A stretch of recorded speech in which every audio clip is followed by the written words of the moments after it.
নমস্কার বন্ধুরা, মির্চ মাসালার নতুন একটি ভ্লগে আপনাদের স্বাগত জানাই। আমাদের আজকের গন্তব্য হায়দ্রাবাদ, সিটি অফ পার্ল।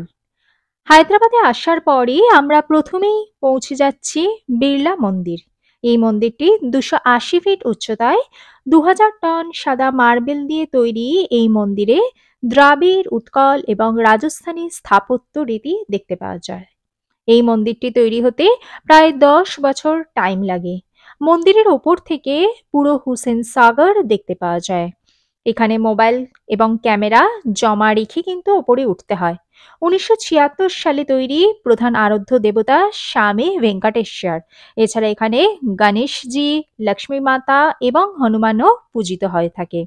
এখানে কিন্তু সমস্ত ধরনের ইলেকট্রনিক ডিভাইস জমা দিয়ে ওপরে উঠতে হয়। আমরা হায়দ্রাবাদ সফর শুরু করলাম এই শ্রী ভেঙ্কটেশ্বর মন্দির বা বিড়লা মন্দির দিয়েই। ভীষণ সুন্দর এই মন্দিরটি। আমাদের পরবর্তী গন্তব্য নিজাম মিউজিয়াম। বিড়লা টেম্পল থেকে নিজাম মিউজিয়ামের দূরত্ব প্রায় 6 কিলোমিটার। 2014 সালের 2 জুন তেলেঙ্গানা এবং অন্ধ্রপ্রদেশ ভাগ হবার পর তেলেঙ্গানা রাজ্যের রাজধানী হায়দ্রাবাদ। হায়দ্রাবাদ বলতেই মনে পড়ে যায় নিজামের শহর, সুন্দরী মহিলাদের কাছে পালসের শহর, আর খাদ্যপ্রেমী মানুষদের কাছে বিরিয়ানি এবং ওসমানিয়া বিস্কুটের শহর। কিভাবে আসবে হায়দ্রাবাদে? হায়দ্রাবাদে আসার জন্য কলকাতা থেকে প্রচুর ট্রেন রয়েছে। আসতে সময় লাগছে প্রায় 25 ঘন্টা। স্লিপার ক্লাসের ভাড়া পড়ছে প্রায় 700 টাকার মতো এবং এসির ভাড়া পড়ছে প্রায় 1700 থেকে 2000 টাকার মতো। এছাড়া ফ্লাইটেও আসার ব্যবস্থা রয়েছে, সেক্ষেত্রে সময় লাগছে 2.5 ঘন্টা। এসে কোথায় থাকবে? নামাপল্লী এবং সেকেন্দ্রাবাদে প্রচুর হোটেল রয়েছে। তোমরা মেক মাই ট্রিপ থেকে হোটেল বুকিং করতে পারো। এখানকার ধোসা, ইডলি, ইরানি বিস্কুট এবং ওসমানিয়া বিস্কুট এগুলো কিন্তু ভীষণই ফেমাস। আমাদের পরবর্তী গন্তব্য চারমিনার। চারমিনারকে কেন্দ্র করে ভীষণ সুন্দর একটা মার্কেট তৈরি হয়েছে। আমরা সকালের দিকে এসেছি তাই একটু ফাঁকা লাগছে, কিন্তু যত বেলা বাড়তে থাকবে চারমিনার প্রাঙ্গণের ভিড়ও কিন্তু ততই বাড়তে থাকবে। পুরনো হায়দ্রাবাদে এই চারমিনারটি অবস্থিত। মুসি নদীর পূর্ব তীরে চারমিনার হলো হায়দ্রাবাদের প্রাচীন মন্দির এবং সৌধ। 1591 সালে এটি তৈরি হয়। চারমিনার তৈরি করার পেছনেতে দুটি মত রয়েছে। প্রথম মত, কুলি কুতুব শাহের শাসনকালে হায়দ্রাবাদে প্লেগ মহামারীর আকার ধারণ করেছিল।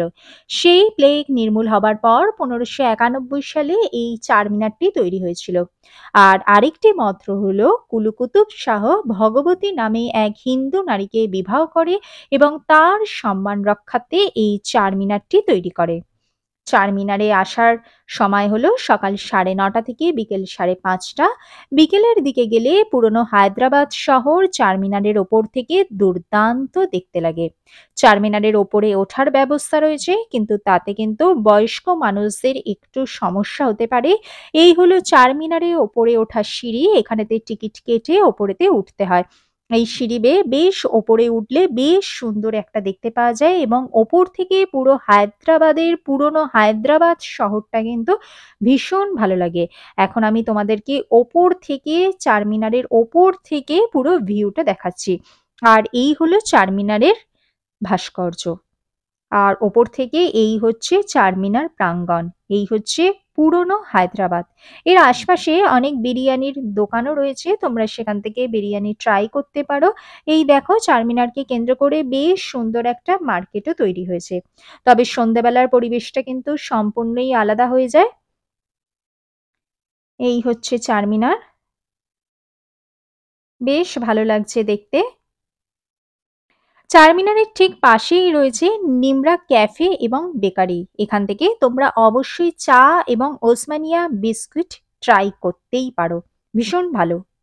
চারমিনারকে কেন্দ্র করে বেশ সুন্দর একটা মার্কেট প্লেস এখানেতে তৈরি হয়েছে। চারমিনার থেকে 200 মিটারের ওয়াকিং ডিস্টেন্সে আছে মাক্কা মসজিদ। 1700 দশকে এই মসজিদটি তৈরি হয়েছে। এখানে প্রবেশ করতে গেলে মহিলাদের হিজাব আবশ্যিক এবং পুরুষদের রুমাল মাথায় দিয়ে তারা ভিতরে প্রবেশ করতে পারেন।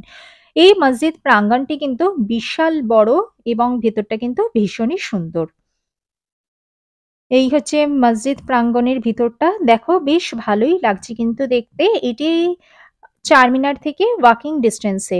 তবে এখানে কিন্তু গাড়ি পার্কিং এর একটা সমস্যা রয়েছে। যারা চারমিনার প্রাঙ্গণেতে গাড়ি নিয়ে আসবে তারা এই ব্যাপারটা কিন্তু একটু মাথায় রাখবে। চারমিনার থেকেই ওয়াকিং ডিসটেন্সে আছে চৌমহল্লা প্যালেস। এটিও কিন্তু হায়দ্রাবাদের ভীষণ সুন্দর একটা দ্রষ্টব্য স্থান। চৌমহল্লা প্যালেসে আসার জন্যে হাতে কিন্তু বেশ খানিকটা সময় নিয়ে আসতে হবে। এটি পূর্বে নিজামদের বাসস্থান ছিল এবং এই মহলটি নিজাম সালাবাত জং ১৭৫০ সালে এবং ১৮৮০ সাল পর্যন্ত তৈরি হয়ে থাকে। ১৩০ বছর লাগে এই প্যালেসটি তৈরি হতে। উর্দু, হিন্দি, পার্সি ভাষায় চৌমাল্লা শব্দের অর্থ হলো চার মহল।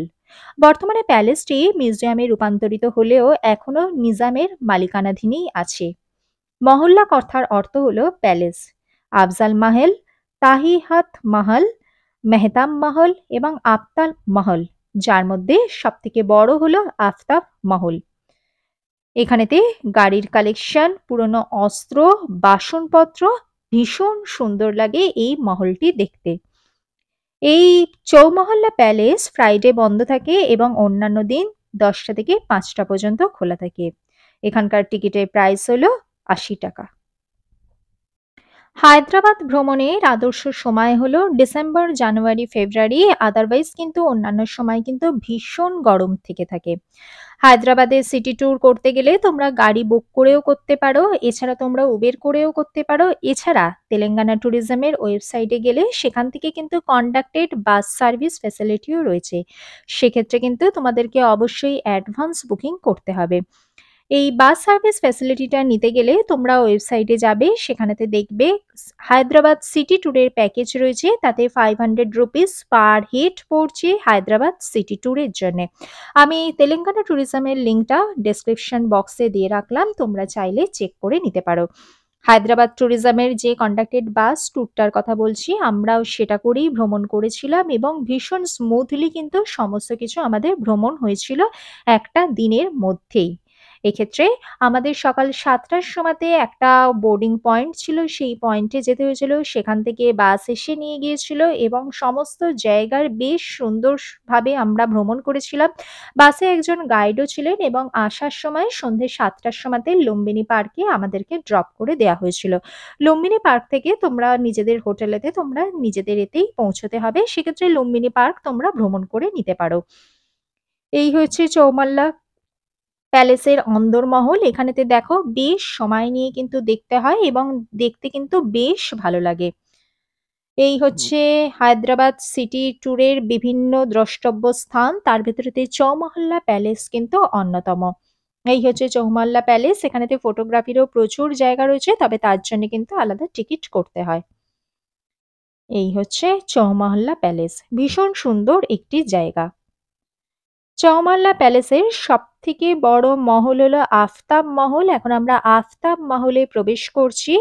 এই হচ্ছে আফতাব মহলের প্রবেশপথ এবং এই হচ্ছে গাড়ির মিউজিয়াম। এখানেতে পুরোনো দিনের গাড়ির প্রচুর কালেকশন কিন্তু তোমরা দেখতে পাবে।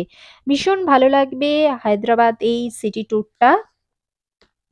হায়দ্রাবাদ এক নিজামের শহর, যার পরতে পরতে আছে ঐতিহাসিক বিভিন্ন ধরনের নিদর্শন। তারই কিছু ঝলক আমি শেয়ার করছি তোমাদের সাথে। আমাদের পরবর্তী গন্তব্য সালারজং মিউজিয়াম। চৌমহল্লা প্যালেস থেকে সালারজং মিউজিয়ামের দূরত্ব প্রায় 2.6 কিলোমিটার।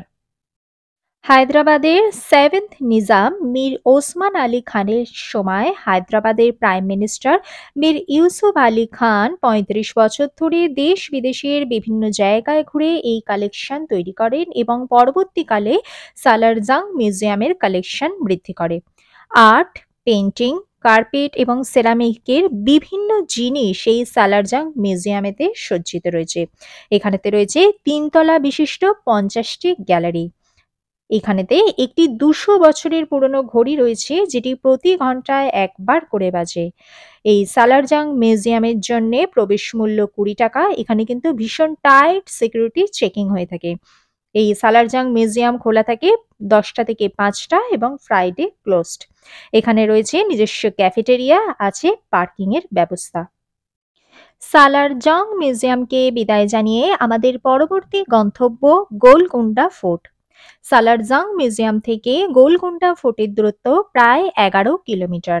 এটি প্রায় শহরের আউটস্কার্টসে অবস্থিত একটি প্রাচীন দুর্গ, যেটি বিখ্যাত হীরের খনির জন্যে। গোলকুন্ডা ফোর্ট খোলা থাকে সকাল ৯টা থেকে বিকেল ৫:৩০ পর্যন্ত। এখানকার প্রবেশ মূল্য ২৫ টাকা। ফটো এবং ভিডিওর জন্যেও ২৫ টাকা লাগে। এখানেতে লাইট অ্যান্ড সাউন্ড শো এর ব্যবস্থা রয়েছে, যেটি কিন্তু ভীষণই সুন্দর, যার উইন্টার টাইমিং সন্ধ্যে ৬:৩০ এবং ৭:৪৫ এবং সামার টাইমিং সন্ধ্যে ৭টা এবং ৮:১৫।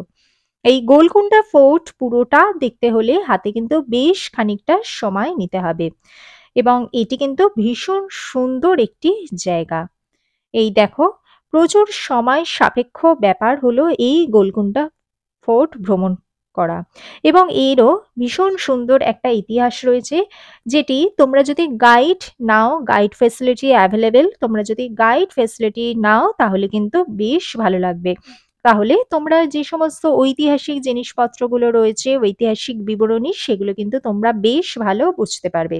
এক্ষেত্রে আমরা যেহেতু তেলেঙ্গানা ট্যুরিজমের প্যাকেজ ট্যুর নিয়েছিলাম, তাই আমাদের সাথে সারাদিনই একজন গাইড ছিলেন, যিনি আমাদের সর্বতোভাবে সহায়তা করেছে গোলকুন্ডা ফোর্টের এই ঐতিহাসিক বিবরণীগুলো আমাদেরকে বুঝিয়ে বলতে। আমাদের এই হায়দ্রাবাদ ভ্রমণ আজকে সমাপ্ত হলো। শেষে করলাম আমরা বিরিয়ানি খেয়ে। হায়দ্রাবাদ মানেই বিরিয়ানি। ভিডিওটা ভালো লাগলে লাইক করো, চ্যানেলটিকে সাবস্ক্রাইব করো। দেখা হচ্ছে পরবর্তী ভিডিওতে। ভালো থেকো, সুস্থ থেকো।